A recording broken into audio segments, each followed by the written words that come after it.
Jean Jouzel, et si le réchauffement, finalement, n'y pouvait rien, c'est une évolution naturelle, finalement inévitable, quoi? Non, il y a effectivement des variations climatiques naturelles. Il y a eu des périodes de réchauffement dans le passé, il y a eu des périodes de refroidissement, il y a eu des périodes de variations climatiques extrêmement rapides. Il se fait que c'est, disons, un peu mon métier de chercheur, d'essayer de comprendre tout cela.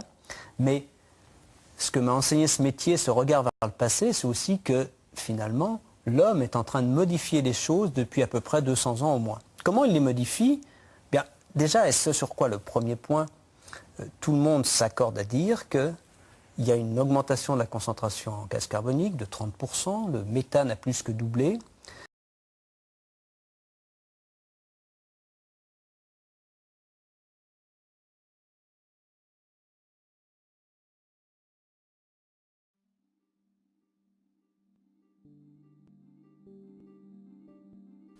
La Terre reçoit en permanence l'énergie du Soleil sous forme de lumière.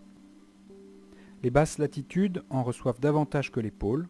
Les vents et les courants marins redistribuent cette énergie aux différentes latitudes.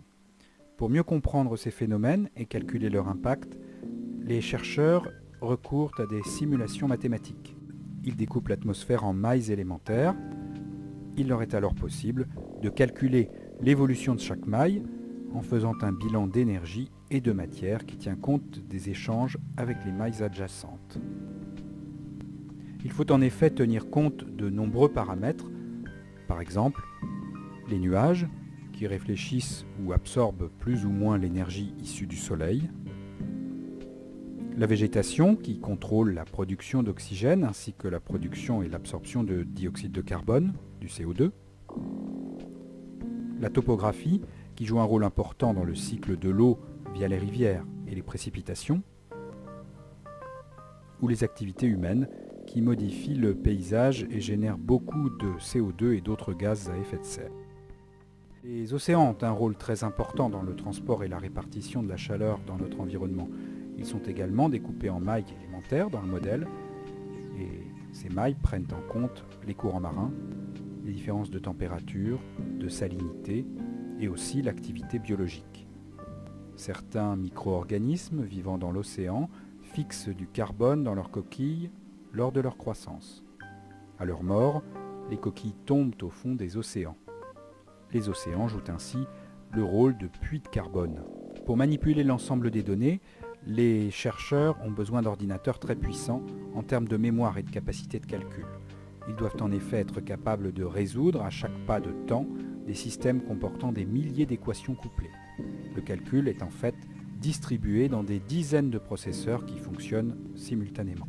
Cartes, graphiques, statistiques issues des calculs permettent aux chercheurs de visualiser les résultats et de naviguer dans la complexité du système climatique. Ici, l'évolution des océans, jour après jour. Voici l'évolution de la couverture nuageuse de notre planète. Il s'agit d'un calcul numérique et non des images d'observation telles qu'on a l'habitude de les voir à la télévision. Ici, la salinité des mers et des océans à la surface de la planète au cours de l'année 2004. Les vents, sur l'Atlantique Nord, le modèle calcule précisément leur force et leur direction, ainsi que leur évolution dans le temps. Ici, le XXIe siècle défile sous nos yeux. À droite, le modèle simule l'impact de l'activité humaine qui introduit de manière massive dans l'atmosphère le dioxyde de carbone issu de la combustion du charbon et du pétrole. Ces modélisations servent à élaborer les rapports et les recommandations du groupement intergouvernemental d'experts sur le climat, le GIEC, qui a reçu le prix Nobel de la paix en 2007 avec le vice-président américain Al Gore.